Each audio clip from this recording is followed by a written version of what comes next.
જો ભાઈ રીનીટ લઈને લાઈફ બદલાઈ જશે એવું તમને લાગતું હોય તો આ વિડીયો જરૂર જોજો. अच्छा हमको सिखा रिया है. નમસ્તે મિત્રો, હું છું ઉદય ગામી, આપનો કાઠિયાવાડી કન્સલ્ટન્ટ.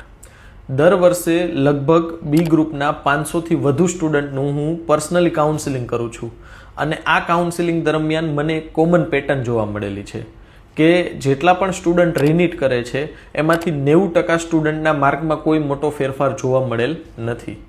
મોટાભાગના સ્ટુડન્ટને લાસ્ટ યર આવેલા માર્કની આસપાસ જ સ્કોર થતો હોય છે અને ઘણા બધા સ્ટુડન્ટ તો એવા પણ હોય છે કે જેને લાસ્ટ યર કરતાં પણ આ વર્ષે સ્કોર છે એ નીચો ગયો હોય છે. 10% સ્ટુડન્ટ એવા પણ હોય છે કે જેમાં એકચ્યુઅલમાં માર્ક્સનો ખૂબ સારો જમ્પ જોવા મળે છે, પણ તે માટે પ્રોપર પ્લાનિંગ અને સ્ટ્રેટેજી કરવી ખૂબ જરૂરી છે. એક વર્ષનો ટાઈમ અને કોચિંગની ફીસ આ બધું ઇન્વેસ્ટ કરતાં પહેલાં પ્રોપર વિચારવું ખૂબ જરૂરી છે. રીનીટનું ડિસિઝન ઇમોશનથી નહીં, પ્રોપર પ્લાનિંગથી લેવાય તે ખૂબ જરૂરી છે. જો તમે પણ માર્ક્સના આધારે એક્ઝેક્ટ તમને ક્યાં એડમિશન મળશે તે જાણવા માંગતા હોય તો આપેલ નંબર પર કોલ કરો.